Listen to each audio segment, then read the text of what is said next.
Assalamualaikum warahmatullahi wabarakatuh. Halo teman-teman semua, apa kabarnya? Senang banget bisa ketemu lagi. Hari ini kita bakal bedah tuntas salah satu surah yang, namanya aja udah bikin merinding. Surah Az-Zalzalah. Surah ini singkat, tapi maknanya bener-bener bisa mengguncang iman kita loh. Tapi sebelum kita mulai, pastiin dulu ya teman-teman udah klik tombol subscribe biar kita bisa terus belajar bareng. Nah, ada pertanyaan ringan nih, tapi dalam. Hari ini, udah bantu orang tua belum? Kelihatannya sepele ya, tapi hal-hal kecil kayak gini tuh nyambung banget sama bahasan kita hari ini. Jadi, yuk kita siapin hati dan pikiran. Karena surah Az-Zalzalah ini bukan cuma cerita tentang kiamat. Ini tuh cermin buat kita, buat ngelihat jejak apa yang kita tinggalin setiap hari di dunia ini. Mari kita mulai bedah maknanya. Oke, kita masuk ke babak pertama nih, ayat 1-3. Anggap aja ini adegan pembuka dari sebuah peristiwa super dahsyat yang pasti akan terjadi. Lewat 3 ayat ini, Allah ngasih kita gambaran awal tentang sebuah guncangan hebat yang menjadi awal dari segalanya. Coba kita bayangin bareng-bareng ya, betapa ngerinya hari itu. Ayat pertama langsung dimulai dengan hentakan. Idza zulzilatil ardu zilzalaha. Artinya, apabila bumi diguncangkan dengan guncangan yang dahsyat. Coba deh teman-teman rasain pemilihan katanya. Ini bukan gempa bumi biasa yang kita kenal ya. Ini adalah guncangan final, guncangan pamungkas yang memang udah disiapin khusus untuk bumi. Nah, biar lebih meresap, kita coba pecah ya kata-katanya. Di sini kita bisa lihat idza zulzilatil, itu artinya apabila diguncangkan. Lalu al-ard artinya bumi. Perhatiin deh, bukan sekedar bergoyang, tapi diguncangkan. Ada sebuah kekuatan besar yang menggoncangnya habis-habisan dengan guncangan yang memang sudah ditakdirkan untuknya. Dahsyat kan? Kita lanjut ke ayat kedua. Wa akhrajatil ardu athqalaha. Artinya, dan bumi telah mengeluarkan beban-beban berat yang dikandungnya. Nah, ini nih yang bikin penasaran. Menurut teman-teman, beban-beban berat itu apa sih? Apa semua emas, perak, dan harta karun di perut bumi bakal dimuntahin keluar? Atau ada sesuatu yang lain? Yuk kita lihat lagi kosakatanya. Wa akhrajati itu artinya dan mengeluarkan. Terus athqalaha itu beban-beban beratnya. Para ulama menjelaskan, ini bukan cuma soal barang tambang, tapi juga semua jasad orang yang pernah hidup dan mati. Dan yang paling penting, semua rekaman amal perbuatan manusia, semuanya dikeluarkan sama bumi. Kebayang nggak?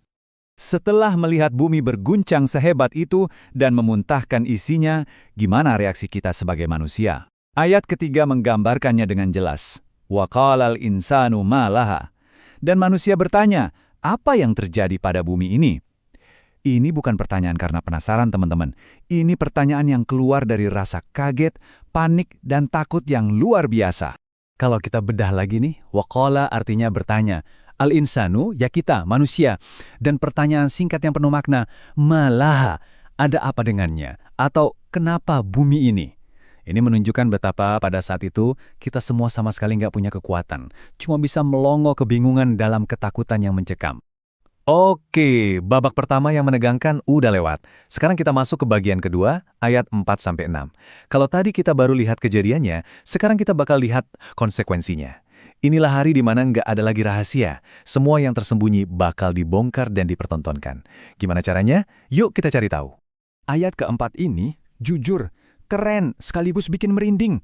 Yauma idzin tuhadditsu akhbaraha. Artinya, pada hari itu, bumi menyampaikan beritanya. Coba deh bayangin, tanah yang kita injak, tembok kamar kita, kursi kantor kita, semua tempat di mana kita pernah berbuat sesuatu, baik atau buruk, semuanya bakal jadi saksi. Mereka bakal bercerita dengan detail. Wow! Kita lihat lagi nih kosakatanya. Yauma idzin artinya pada hari itu. Tuhadditsu artinya menyampaikan atau menceritakan. Dan akhbaraha artinya berita-beritanya. Jadi bumi itu seolah-olah berubah jadi saksi ahli yang akan melaporkan semua kejadian dengan 100% akurat. Nggak ada yang terlewat sedikit pun. Mungkin kita bertanya-tanya, loh kok bisa bumi ngomong? Emangnya punya mulut? Jawabannya ada di ayat kelima. Bi anna rabbaka awhalaha. Karena sesungguhnya Tuhanmu telah memerintahkan yang sedemikian itu padanya.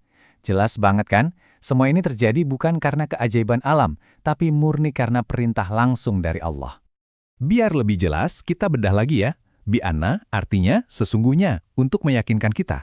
Dan kata kuncinya di sini adalah auhalaha, yang artinya telah memerintahkan atau telah mewahyukan kepadanya. Jadi, kemampuan bumi untuk bicara adalah sebuah perintah mutlak dari Sang Pencipta. Bagi Allah, itu hal yang sangat mudah. Dengar bumi bakal jadi saksi, bikin kita jadi mikir ya. Nah, mumpung lagi ingat, coba kita refleksi sejenak. Hari ini udah sholat dan gaji belum teman-teman? Ini penting banget loh, karena setiap detik yang kita lewati, semuanya direkam. Semoga tempat sujud dan Al-Quran kita lah yang nanti paling banyak laporannya tentang kita ya. Oke, setelah bumi selesai bersaksi, terus kita gimana? Ayat ke-6 menjawabnya. Yauma idzi yasdurun nasu ashtatan liyurau a'malahum. Pada hari itu, manusia keluar dari kuburnya dalam keadaan berkelompok-kelompok untuk diperlihatkan kepada mereka balasan semua perbuatannya. Ya, ini adalah hari pembagian rapor akhir kehidupan kita. Di sini kita bisa lihat detailnya. Yashdurunan nas itu artinya manusia keluar dari kuburnya. Ashtatan artinya berkelompok-kelompok. Mungkin ada rombongan orang-orang baik, ada rombongan orang-orang jahat, dipisah-pisah sesuai amalnya. Tujuannya buat apa? Liyurau a'malahum, untuk diperlihatkan semua perbuatannya. Udah deh, nggak ada lagi yang bisa disembunyiin. Sekarang kita sampai di puncak, di klimaks dari surah ini. Bagian terakhir, ayat 7 dan 8. Dua ayat pamungkas ini berisi pesan yang paling kuat tentang keadilan Allah. Ini adalah inti dari segalanya, tentang bagaimana setiap tindakan kita itu punya bobot dan pasti akan diperhitungkan. Siap? Ayat ke-7, ini ayat yang penuh harapan dan motivasi buat kita semua. فَمَنْ يَأْمَلْ مِثْقَالَ ذَرَّةٍ خَيْرًا يَرَهُ. Maka barang siapa mengerjakan kebaikan seberat zarah, niscaya dia akan melihat balasannya. Pertanyaannya sekarang, apa sih zarah itu? Seberapa kecil emangnya? Dan sebagai penyeimbangnya, ayat ke-8 langsung memberikan peringatan yang sangat tegas. وَمَنْ يَأْمَلْ مِثْقَالَ ذَرَّةٍ شَرًّا يَرَهُ. Dan barang siapa mengerjakan kejahatan seberat zarah, niscaya dia akan melihat balasannya. Perhatiin deh, kalimatnya sama persis, adil, seimbang, dan tanpa kompromi. Nah, ini dia jawabannya. Zarah itu adalah partikel terkecil yang bisa kita bayangkan. Ada yang menafsirkan sebagai atom, ada juga yang bilang itu seperti sebutir debu halus yang terbang di udara dan cuma kelihatan kalau ada sinar matahari. Intinya apa? Sesuatu yang super-duper kecil yang sering banget kita anggap remeh. Slide ini nunjukin keseimbangan yang sempurna. Kebaikan sekecil debu akan kita lihat balasannya. Kejahatan sekecil debu akan kita lihat juga balasannya. Inilah keadilan Allah yang absolut. Gak ada yang sia-sia, gak ada yang terlewat. Semuanya tercatat dengan presisi yang sempurna.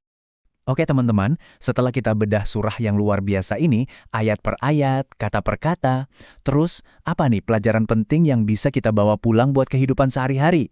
Yuk kita rangkum bareng-bareng poin-poin pentingnya. Jadi intinya apa? Pertama, tanamkan dalam hati kita. Allah itu maha adil dan maha teliti. Gak ada yang luput dari pengawasannya. Kedua, ini artinya semua perbuatan kita, sekecil apapun, itu ditimbang. Kenapa? Karena hari kiamat itu nyata. Nah, yang paling penting buat kita, jangan pernah meremehkan kebaikan. Senyum, bantu orang tua, buang sampah pada tempatnya, itu semua zarah kebaikan yang nilainya besar di sisi Allah. Sebaliknya, hati-hati juga sama dosa kecil. Jangan bilang, cuma segini doang. Dosa kecil kalau numpuk bisa jadi gunung loh. Semoga nanti saat bumi bersaksi, sajadah dan Al-Quran kitalah yang paling cerewet menceritakan kebaikan kita ya.